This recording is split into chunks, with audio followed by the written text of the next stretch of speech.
کبھی کسی زمانے میں دیکھی تھی، ہیلن آف ٹرائے۔ وہ ٹرائے کا گھوڑا تو بہت سے لوگوں نے سنا ہوگا، کہانی ایسی ہے کہ ان کے تو اسپارٹا اور ٹرائے کی آپس میں جنگ تھی، اس میں وہ گھوڑا ایک بنا کر اس کے اندر چھپا کر فوجیوں کو وہ شہر کے اندر لے گئے تھے۔ اس جنگ میں ایک موقع پر جو ان کا سب سے بڑا، یونانیوں کا جو سب سے بڑا سردار تھا، وہ جو ان کا سب سے بہادر شمار ہوتا تھا، وہ قتل ہو گیا۔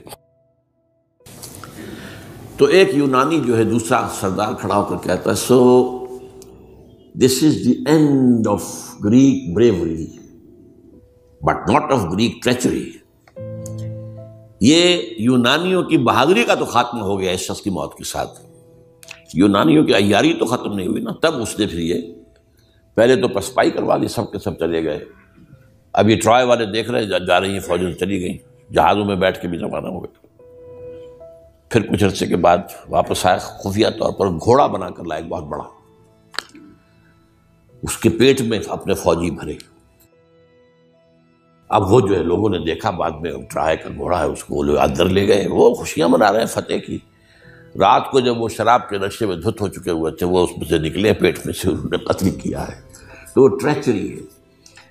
تو یہودیوں کی بریوری تو ختم ہو گئی جبکہ خیبر فتح ہو گیا، اور وہاں کے بڑے بڑے قلعے حضرت علی رضی اللہ تعالیٰ عنہ کے دست مبارک سے، اور ان کا بہت بڑا مرحب، بہت بڑا سردار، بہت بڑا طاقتور، وہ قتل ہوا حضرت علی کے ہاتھ رضی اللہ تعالیٰ عنہ۔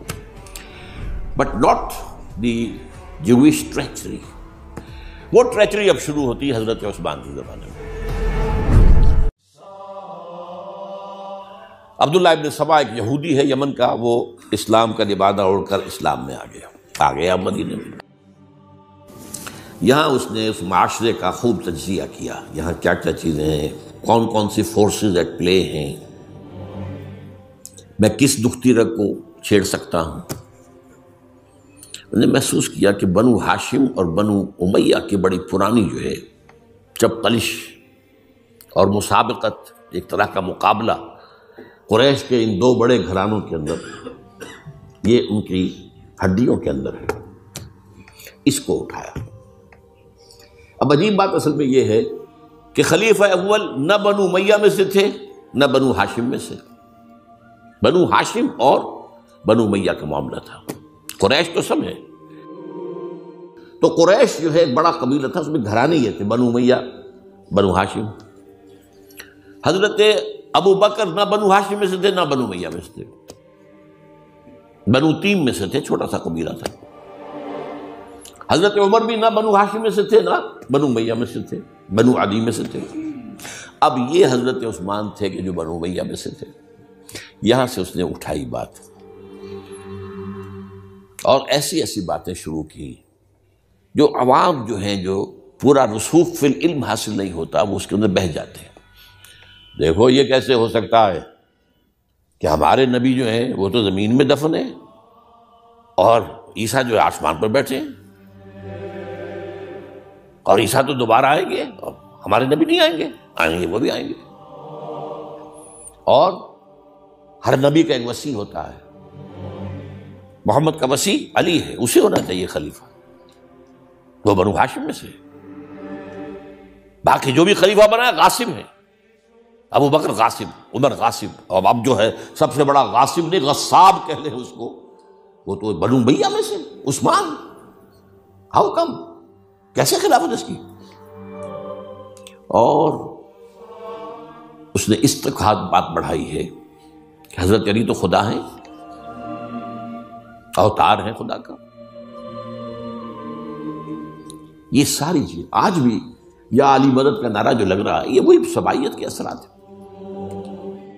یہ ساری باتیں اس نے پھیلائی اور فتنہ برپا کر، اور اس کی ایک خاص ٹیکنیک اس نے ایجاد کی۔ سب سے پہلے اس نے جا کر کوفے میں اپنا میدان جمایا۔ حضرت عثمان کے بارے میں تو اپنا بہت ہی، وہ تو اپنے رشتہ داروں کو پالتا ہے، ان کو عہدے سارے اپنے رشتہ داروں کو دے دیے ہیں، اور انہیں دولت انہیں دیتا ہے، یہ کرتا ہے، معاذ اللہ معاذ اللہ۔ وہاں پہ ذرا کسی نے جو وہاں کے گورنر تھے ذرا بات پرس کی، تو وہاں اپنے ہم خیال چھوڑ کر شام چلا گیا، وہاں جا کے وہی بات، وہاں ایک گروپ بنا لیا، پھر مصر چلا گیا، وہاں جا کر وہی بات۔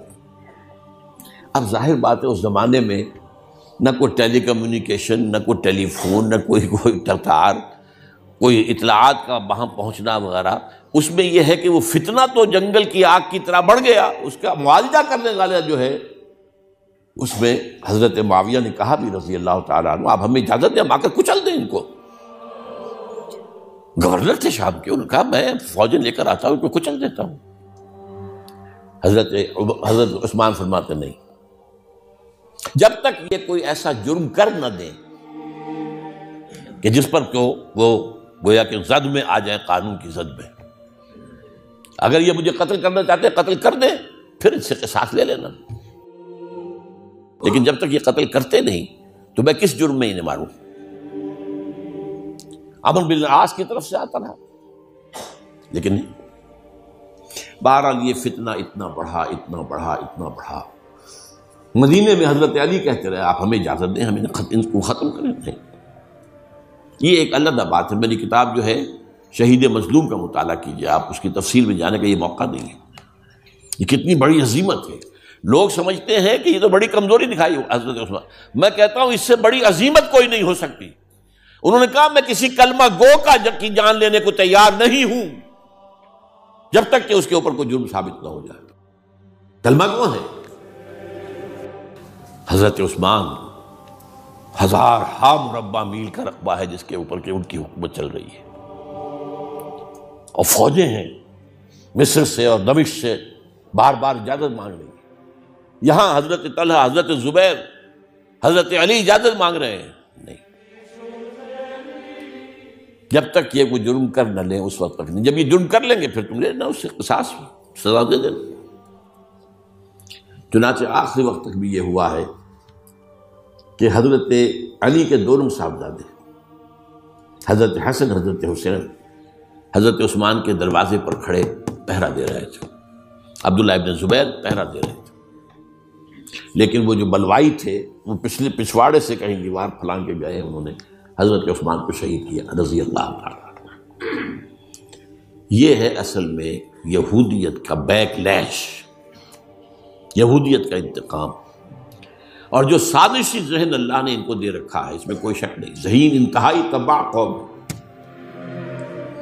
لیکن ان کا جسے ہم کہتے ہیں ایول جینیس،